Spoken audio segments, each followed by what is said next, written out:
Bien, amados, damos inicio entonces al estudio de la Parashá que lleva por nombre Terumá. Vamos a iniciar con la opinión de uno de los grandes sabios de la Torá, Maimónides. Él le llama al libro de Shemó, el libro que estamos estudiando actualmente, el libro de la redención. Maimónides opina que la redención del pueblo de Israel no podía considerarse completa con la salida física del pueblo desde Egipto, donde había sido esclavizado, ni tampoco con la revelación de Sinaí, que es el tema central del Seder de Shemó, del libro de Shemó de Éxodo. Esforno, otro de los grandes sabios de la Torá, opina que lo ideal era no contar con un templo después de la entrega de la Torá en el Sinaí, ya que cada hijo de Israel se había convertido en profeta y la presencia divina, la Shekinah, se posaba sobre cada uno de ellos. Solo después de que los hijos de Israel adoraron el becerro de oro, se precipitaron espiritualmente, y allí fue que necesitaron de un santuario para que la presencia divina, la Shekinah de Hachim, morara en ese lugar. Rachio, el otro comentarista de la Torá, también nos enseña que la instrucción acerca de la construcción del tabernáculo fueron dadas con posterioridad al incidente del becerro de oro. Y esto lo estudiaremos, Berre Hachén, en el capítulo 32 de Shemó, en la parashá que lleva por nombre Kitizá. Entonces, ¿qué nos enseña esto? La mención en este capítulo es otra instancia más de que la Torá no siempre está escrita en un orden cronológico en el que sucedieron todos aquellos hechos del pueblo de Israel. Desde esta perspectiva, el tabernáculo estaría destinado a ser el punto donde se reuniría toda la nación. Sería el lugar al cual cada judío, cada hijo de Israel acudiría con las ofrendas en las cuales colocaban sus anhelos para elevarse espiritualmente. Está escrito en el libro de Shemó, Éxodo 25, 1 al 2. Y habló Hachén a Moche, diciendo: habla a los hijos de Israel y que tomen para mí una porción de cada hombre motivado por su corazón. Tomará mi porción. ¿Qué significa tomen para mí? Rachi expone que el término para mí denota que el pueblo de Israel debía contribuir para el tabernáculo únicamente por amor a Dios, por amor a Hachén, y no por presión social o en busca de honores.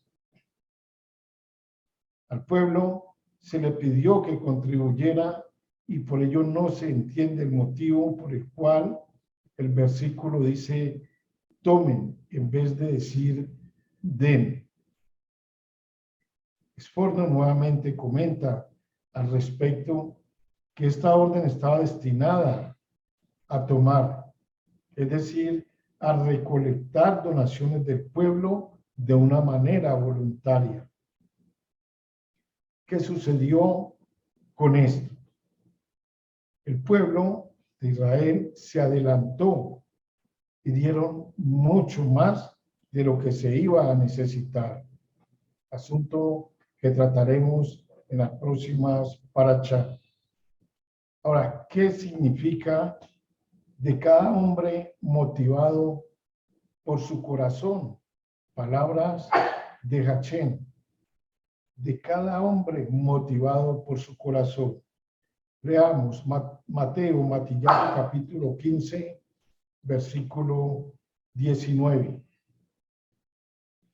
Porque del corazón salen los malos pensamientos, los homicidios, los adulterios, las fornicaciones, los hurtos, los falsos testimonios, las blasfemias. Ahora, ¿qué dice en Números, Bamidbar, capítulo 15, versículo 39? Está escrito: y os servirá de franja, para que cuando lo veáis os acordéis de todos los mandamientos de Dios, para ponerlos por obra, y no miréis en pos de vuestro corazón y de vuestros ojos en pos de los cuales os prostituyáis. Enseñan sus sabios que en cada ser humano hay prácticamente dos corazones. ¿Cómo entendemos esto?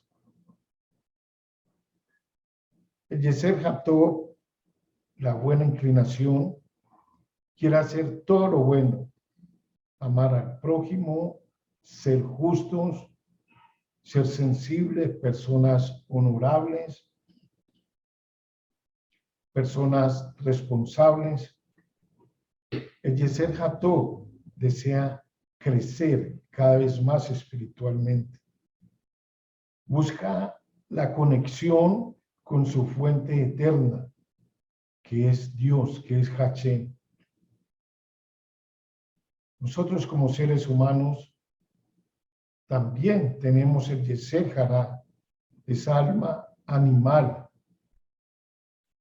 esa alma que busca la satisfacción inmediata, así sea una satisfacción momentánea. El hecho es estar cómodos. El cuerpo quiere comer, quiere tener placer, el cuerpo quiere dormir, pero al final este cuerpo que está prácticamente poseído por el Yeser Hará, es un cuerpo que está destinado a morir, a la tumba. A veces es difícil saber cuál de los dos corazones nos está hablando. Si es el Yeser Hatov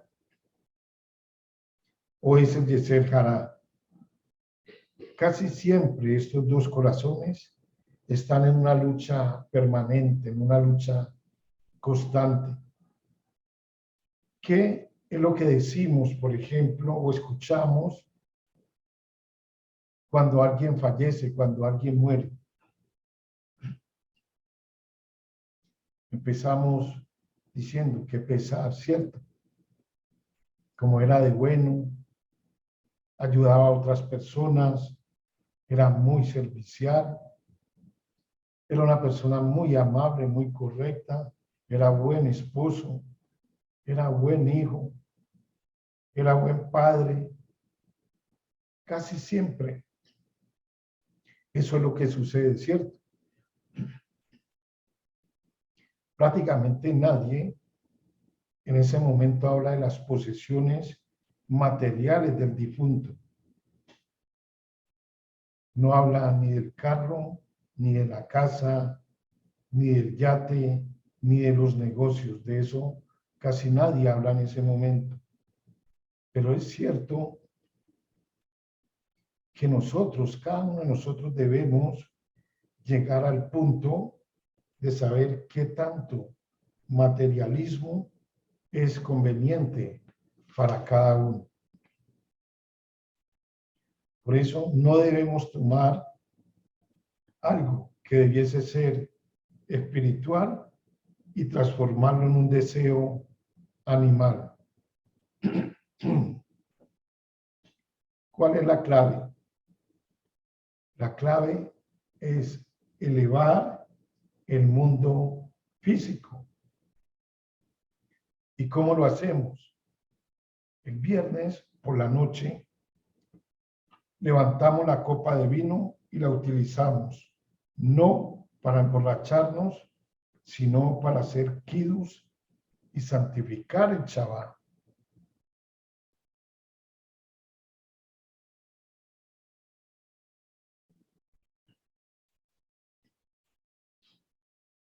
Perdón.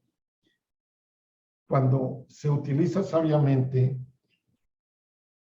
el placer físico debe ser un escalón hacia placeres espirituales mucho más elevados. El Talmud nos enseña que Dios llora por dos tipos de personas.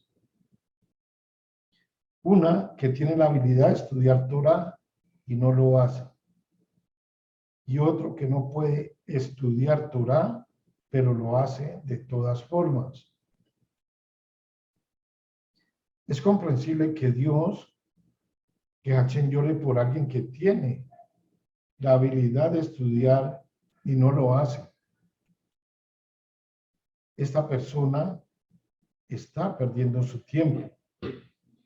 Pero, ¿por qué llora Hashem por alguien que no puede estudiar, pero lo hace de todas formas? Alguien que no puede estudiar Torah está recibiendo un mensaje de Dios de que debería estar haciendo algo más productivo, ayudar a los pobres, visitar a los enfermos o tratar de acercar a la Torah a quienes están alejados de ella. Sin embargo, ¿qué es lo que hace esta persona? Lleva todo a su mente, razona. No tengo tiempo para todo eso. Es decir, para ayudar a los pobres y a visitar a los enfermos. Y termina diciendo, tengo que estudiar Torah. Esta persona está cometiendo un error con su yeser hatov, la tendencia o hacer lo bueno. En lugar de ver lo que Dios quiere, está siguiendo sus deseos personales en el mismo grado que aquel que puede estudiar y no lo hace. Él también está perdiendo su tiempo porque no está escuchando a Dios. Y más allá de eso, por el deseo de ser buenos, inclusive podemos terminar tratando de ser mejores que Dios. Inventamos nuestros propios estándares de bien y estándares de mal, en lugar de seguir todas las instrucciones de la Torá. Un ejemplo de esto es el rey Saúl. Saúl, quien fue instruido por Dios a destruir a toda la nación de Amalek. En su deseo de ser bueno en exceso, el rey Saúl escogió tener piedad y permitir que siguiera viviendo el rey Agag, el rey en ese momento de Amalek. ¿Cuál fue la consecuencia? Acá perpetuó la nación de Amalek, aquella que continúa afligiendo al pueblo judío hasta el día de hoy, hasta esta edad presente. Entonces, una definición adecuada de bien es el punto de partida para todo lo que hacemos en la vida. Siempre debemos preguntarnos, ¿estoy definiendo el bien basado en el segmento de la sociedad cuyos valores son la comida rápida, la alta tecnología y Hollywood? ¿O estoy definiendo el bien como aquello que tiene un sentido profundo y hace una contribución valiosa para incrementar la conciencia de Dios en el mundo? Veamos esto, en el capítulo 25 de Shemot, versículos 1 a 2, Hashem le dice a Moche, habla a los hijos de Israel y que tomen para mí una porción. Dice, de cada hombre motivado por su corazón. Es decir, primero el hombre tomó el yeser hará. Ahí empezamos mal. La inclinación al mal. ¿Y por qué empezamos mal? Porque con ese mismo corazón que habla Hashem en esta palabra, en este capítulo, donde dice, de cada hombre motivado por su corazón, con ese mismo corazón fue que construyeron los hijos de Israel el becerro de oro. Ahora, Hashem les dice a los hijos de Israel, cada hombre motivado por su corazón tomarán mi porción. ¿Cuál es la porción de nuestro Creador? El yeser ható, el instinto para hacer todo lo bueno. Está escrito, y Hashem vio que todo era bueno. Nuestros sabios enseñan que Hashem le dio órdenes a Moche respecto del tabernáculo, de la construcción del tabernáculo, en el sentido de que la gloria que se había posado en el monte Sinaí hallaría en el tabernáculo un lugar permanente en medio de su pueblo. Y la bondad, el Gesed, y la sabiduría, el Jodmad de Dios le permitió a Moche de esta manera que él no tuviera que escalar la montaña cada vez que Hashem deseara comunicarse con él. El punto máximo de esta parashá Terumá lo encontramos en el capítulo 25, versículo 8. Está escrito, harán para mí un santuario para que more en medio de ellos.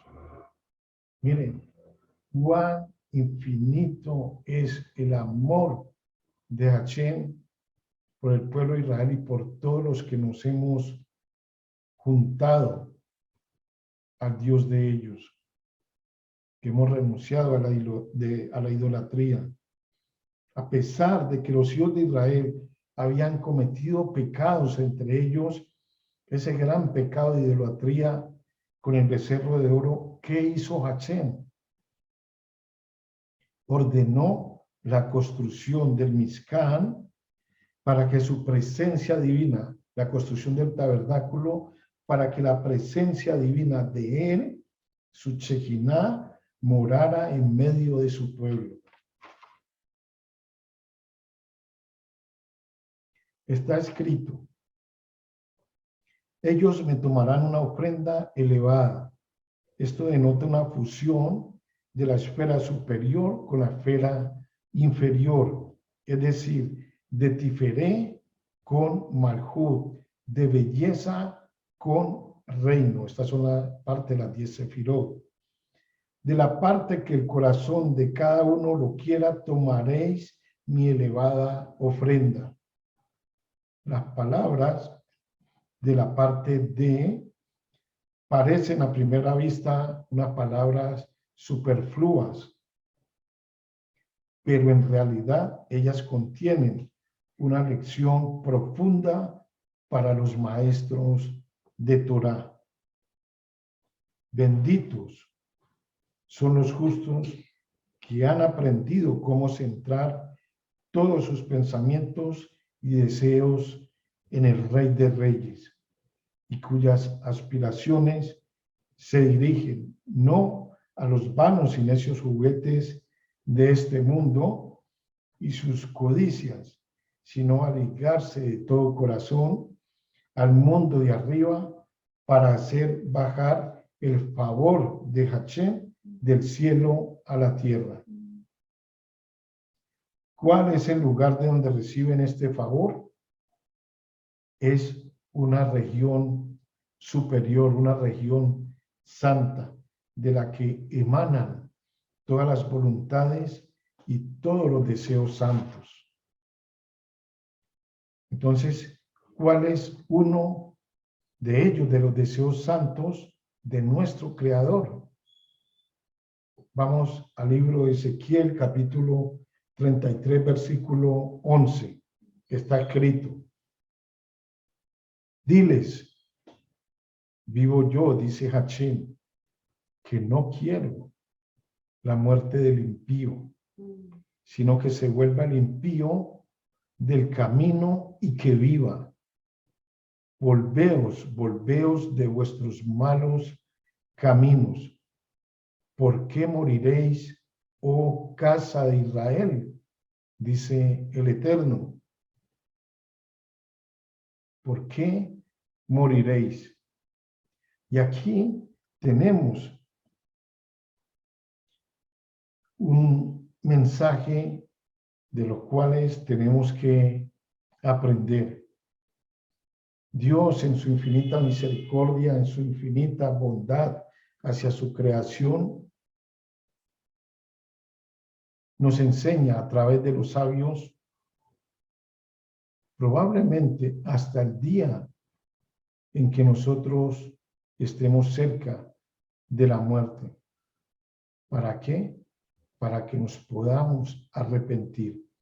Vamos a prestarle atención a esta parte de la enseñanza de nuestros sabios en el Zohar. Dice, en el día de Año Nuevo, o sea, en Rosh Hashanah, cuando el mundo es juzgado y el trono del juicio se halla cerca del Rey Superior, cada alma, cada nefes, ronda e intercede por los vivientes.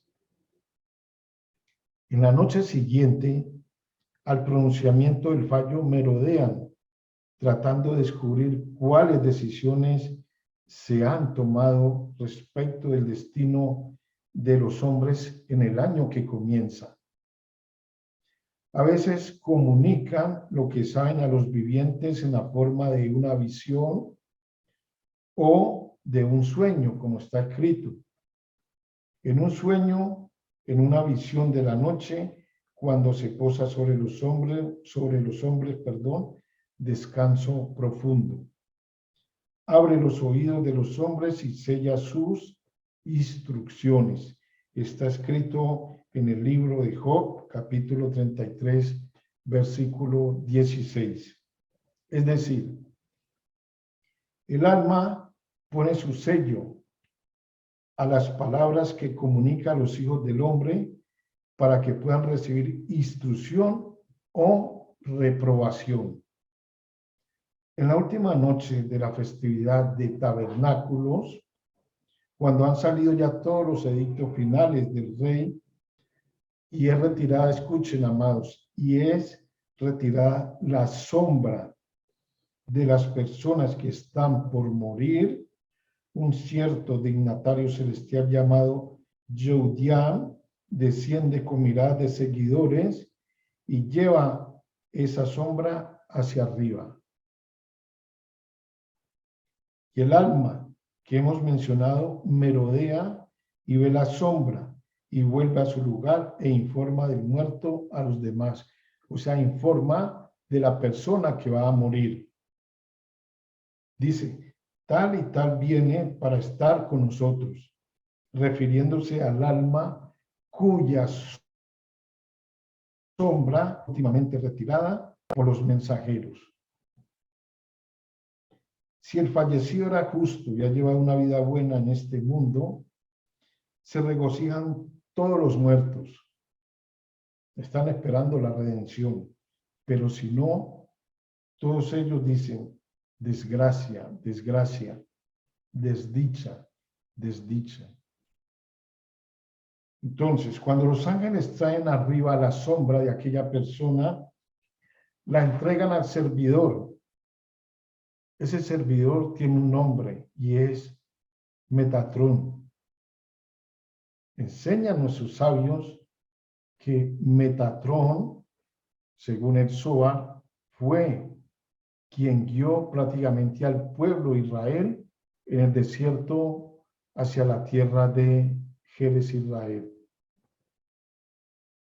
Entonces, decíamos que cuando los ángeles traen arriba la sombra, la entregan al servidor, cuyo nombre es Metatrón, y él la toma y la lleva a su lugar debido, como está escrito, como un servidor desea seriamente la sombra. Está escrito en el libro de Job, capítulo 7, versículo 2. ¿Qué aprendemos de aquí? Si nosotros vamos caminando, puede haber un día soleado o quizás un poco opaco, pero alcanzamos a ver la sombra de cada uno de nosotros que está a nuestro lado. No habría problema. A veces cuando caminamos y giramos, por ejemplo, en contra de la luz, esa sombra se va a perder un poco, ¿sí? Pero igual nos va a acompañar siempre. Ahora, cuando ya podamos nosotros apreciar de que la sombra no está a nuestro lado, es un momento importante en nuestra vida. O fueron enviados los malajines a recoger nuestra alma, o tenemos la oportunidad de hacer techuvá y arrepentirnos. Esto es lo que nos enseñan nuestros sabios. Por eso está escrito, como un servidor, como una persona, como un justo, desea seriamente la sombra. ¿Cuántos no deseamos que la sombra siempre esté con nosotros? Que nos acompañe. ¿Por qué? Porque cuando esa sombra es retirada, prácticamente estamos a puertas de la muerte. Está escrito, los que confían en Hashem serán como el monte Sión, que no puede ser conmovido, sino que mora por siempre. Está escrito en el Salmo 126. Los que confían en Hashem son los justos que confían en sus buenas obras. Como está escrito, los justos confían como el cachorro de león. Así está escrito en el Salmo, en el libro de Proverbios 28:1, perdón.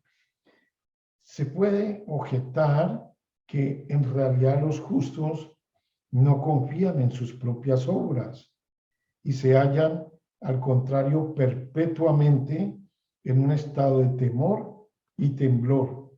Estamos hablando de los justos que no confían en sus propias obras y tenemos tres ejemplos importantísimos. Dice el estudio que perpetuamente en un estado de temor y temblor se encuentran como Abraham, de quien está dicho que estuvo asustado con respecto a Sara. Lo encontramos escrito en el libro de Génesis 20:11, haciendo una relación cuando él dice a Abraham, me matarán en este lugar por causa de mi mujer, en la situación que él tuvo con Abimelech. O también Isaac, dice la escritura, que estuvo aterrado, como está escrito en el libro de Génesis 26:7, que nos narra cuando Isaac estuvo viviendo en Gerar, y los hombres del lugar le preguntaron a Isaac acerca de su mujer. Está escrito: hallóse en temor. Está escrito en Génesis 32:8. Cuando Esaú fue a encontrarse con Jacob, y Jacob pensó: si Esaú ataca un campamento, el otro se salvará. Entonces, tanto Abraham como Isaac como Jacob en algún momento de sus vidas sintieron temor, a pesar de ser hombres justos, a pesar de ser hombres sabios, a pesar de ser hombres que estaba usando el Eterno para llevar en esa época al pueblo de Israel a la tierra prometida. Entonces, si estos no confiaban en sus propias obras, en sus buenas obras, cuánto menos razones de seguridad tienen otros hombres justos. ¿Cómo entonces se puede decir con alguna justificación que los justos confían como el cachorro de león?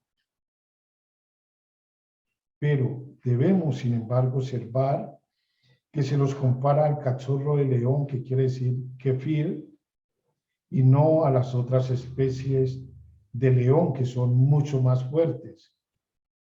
El cachorro de león, aunque es bastante fuerte para sostenerse, es débil en comparación con las otras especies de leones, y así no confía en su propia fuerza.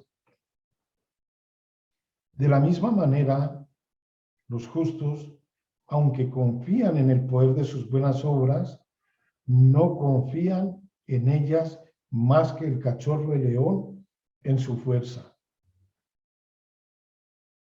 Por eso se dice aquí: los que confían en Hashem serán como el monte Sión, es decir, estaremos en la dispensación futura, no meramente como el cachorro ni como el león viejo, sino como el monte Sión, inamovibles y sin temor. Y vosotros, hijos míos, hijos de los santos de arriba, vuestra confianza, vuestra seguridad es como el monte Sión. Verdaderamente, benditos sois en este mundo y en el mundo por venir. Bien, capítulo 25, versículos 10 al 11 está escrito: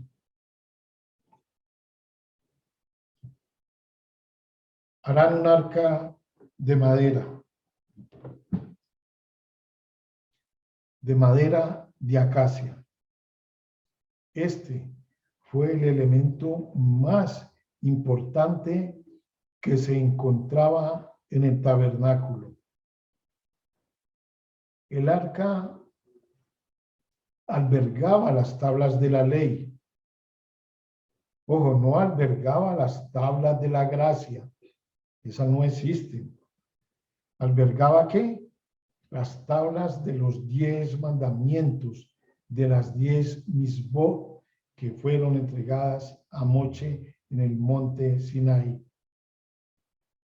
Este elemento, esta arca, era tan importante que para ser construida tuvo que esperar hasta que se construyera primero el tabernáculo.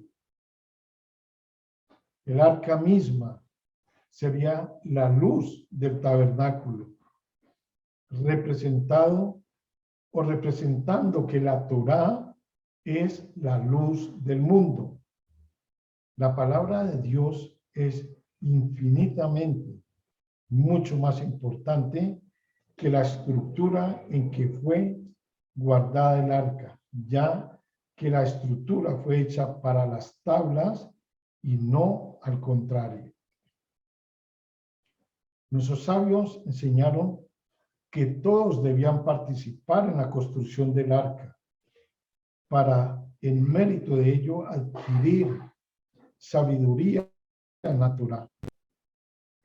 Todo lo relativo al arca, de los querubines, de la presencia divina de Hachén que reposaba allí en ese lugar, la estudiaremos en una próxima paracha. Es supremamente bonito e importante el estudio acerca del arca, el arca del pacto. Versículo 11 está escrito: y la revestirás de oro puro. Estamos hablando del arca. Por dentro y por fuera la revestirás. En una forma homilética se deduce, aprendemos que este doble revestimiento de oro por dentro y por fuera es que la comunidad, es que la comunidad deberá sentirse responsable de proveer un sustento digno a sus maestros de Torá, y ellos deberían ser prósperos tanto dentro de sus propios hogares como en su servicio externo a sus talmidim, a sus estudiantes. De esto nos enseña también nuestro Ribi en el libro de Lucas, Gilel, capítulo 16, versículos 19 al 31.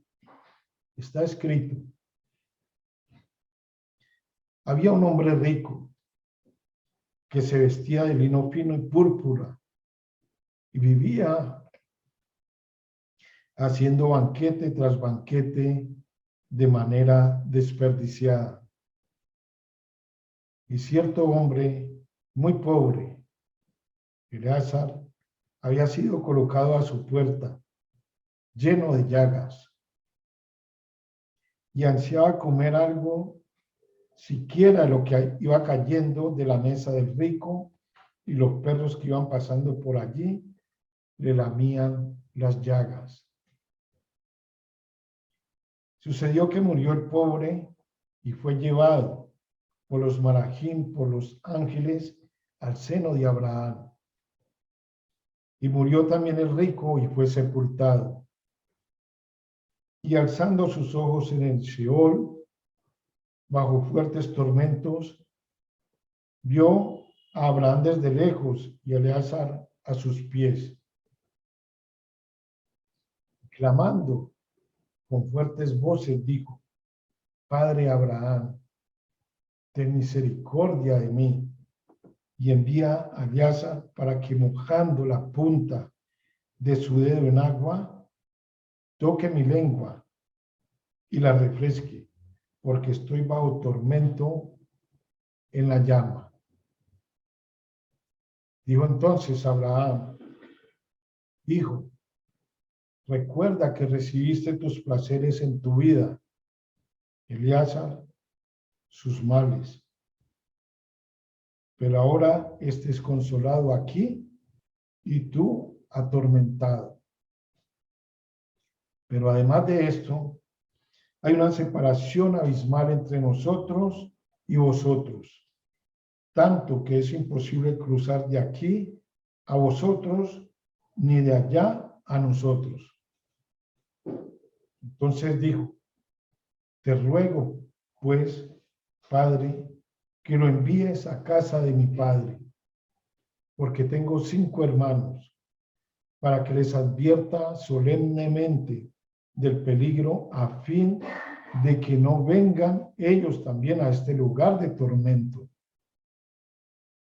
Escuchen, amados, pero Abraham dijo: a Moche y a los profetas tienen, óiganlos. Él entonces dijo, no, padre Abraham, pero si alguno fuera a ellos de entre los muertos, harán techubá, arrepentimiento. Mas le dijo, si no oyen a Moche y a los profetas, tampoco se persuadirán si alguno se levanta de entre los muertos. ¿A quién estaba haciendo referencia esta última parte del estudio? A nuestro santo maestro Yeshua HaMashiach. Si no escuchamos a Moche y a los profetas, mucho menos vamos a escuchar la voz de Yeshua. Amado, ¿alguna vez te has preguntado de dónde vienen tus pensamientos? Esto puede sonar como una pregunta tonta,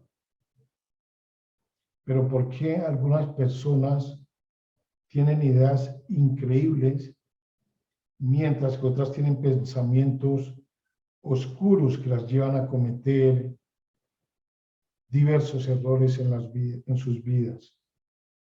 ¿Es simplemente la suerte o es la genética lo que lleva a una persona a un tipo de pensamiento y a otra persona a otro tipo de pensamiento?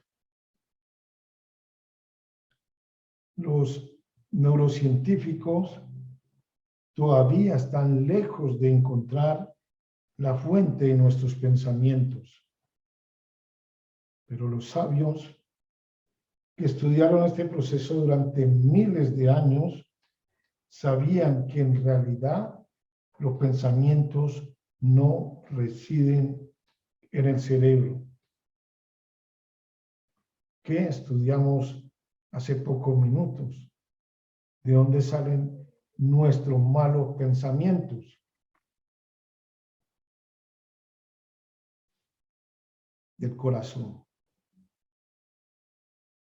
En su lugar, hay un mar infinito de pensamientos e ideas disponibles para el cerebro. Un mar del cual el cerebro puede extraer según lo necesita.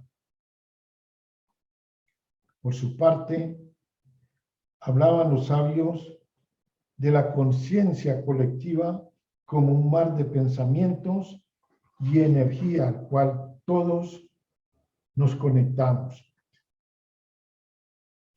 Imaginémonos por un momento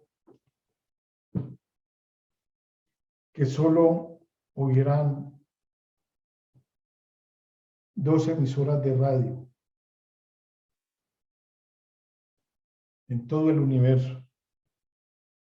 Una emisora de caos y otra emisora de luz. En cualquier momento dado, estamos sintonizando con el caos o estamos sintonizando con la luz, dependiendo de cuál sea nuestra conciencia, que es distinta a la de nuestros pensamientos. Nuestra conciencia determina qué pensamientos que ya están ahí fuera en el universo vamos a traer. Cualquier pensamiento que acude a nuestras mentes depende de lo que estemos invitando en ese preciso momento. Por ejemplo, si estamos enojados, vamos a invitar pensamientos que respalden ese enojo. Si estamos deprimidos, vamos a atraer más pensamientos tristes a nuestra conciencia. Por otro lado, si estamos enfocados en nuestra transformación personal, la tolerancia, la paciencia y la compasión, estos son los tipos de pensamiento que vamos a atraer. Según nuestra conciencia, vamos a descargar pensamientos similares. En términos generales, esos pensamientos serán caos o serán luz. Elegir entre ambos es la única decisión que una persona lleva a cabo en realidad, y que el Eterno nos permita que siempre esa decisión sea el elegir la luz de nuestro Creador. Entonces, cuando nos enfocamos en sintonizar esa antena con la luz, es mucho menos probable que nos centremos en pensamientos que contribuyen a la depresión, a la tristeza, a la ansiedad, a la apatía. Cuando lo hacemos, recordamos que tenemos el poder de cambiar ese canal, esos canales de la emisora, ya sean cambiarlos del caos a la luz, que es lo que nos enseña Yeser Hatov. No podemos elegir lo que llega a nuestra casa, pero podemos elegir lo que dejamos entrar a nuestra casa. Y lo mismo ocurre con nuestra mente. Esta es una forma de pensar sobre el pensamiento mismo. Hasta ahora, probablemente pensábamos que no teníamos control sobre los pensamientos que entran en nuestra conciencia, que son como un corcho que flota en la superficie del agua. Pero ahora podemos ver que el estado de nuestras mentes elige dejar entrar factores buenos y decisivos. ¿Qué sucede? Cuando nuestra conciencia está sintonizada con nuestra alma, estamos entrando en ese reino del Yeser Hatov, la fuente de los milagros, las cosas buenas. ¿De dónde vienen nuestros pensamientos creativos más originales? Vienen de Dios, de Yeser Hatov. El 99% vienen de allí. Por otro lado, si mantenemos nuestros pensamientos en el 1%, no nos vamos a sorprender si el caos reina en nuestras vidas. Lo aleno. El Eterno nunca lo permita. Miremos.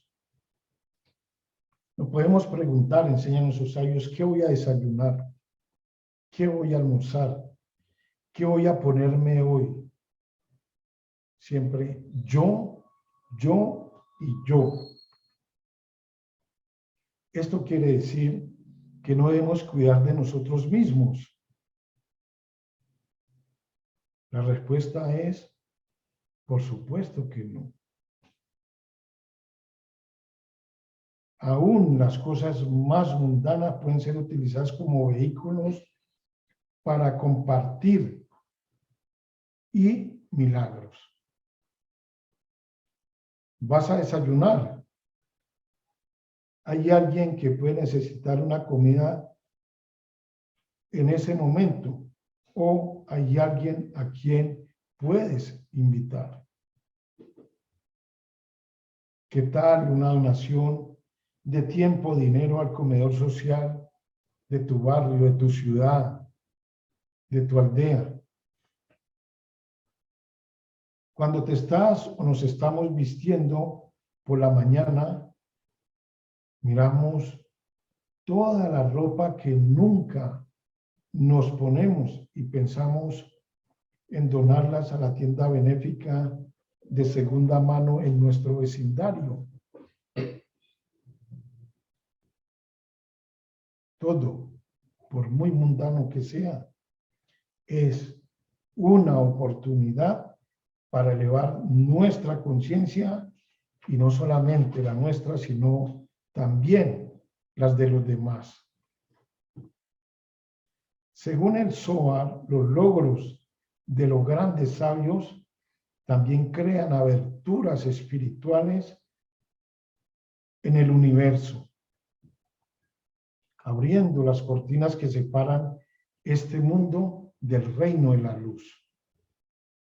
Estas aberturas nos permiten atraer esa energía más fácilmente a nuestras vidas y acelerar nuestro trabajo. Los justos abren caminos para los que llegan detrás de ellos. En ese caso, nosotros, para que todos tengamos la oportunidad de utilizar la energía que revelaron en el universo con el fin de ayudarnos a realizar nuestros propios cambios para bien. Amados, ya para concluir el estudio, el tabernáculo estaba destinado a ser el lugar donde toda la nación, incluyendo las 12 tribus de Israel, se darían cita para llevar las ofrendas y sentir, palpar la gloria de Hashem en ese lugar. La función que cumplía el tabernáculo en el desierto fue continuada por el templo en Jerusalén.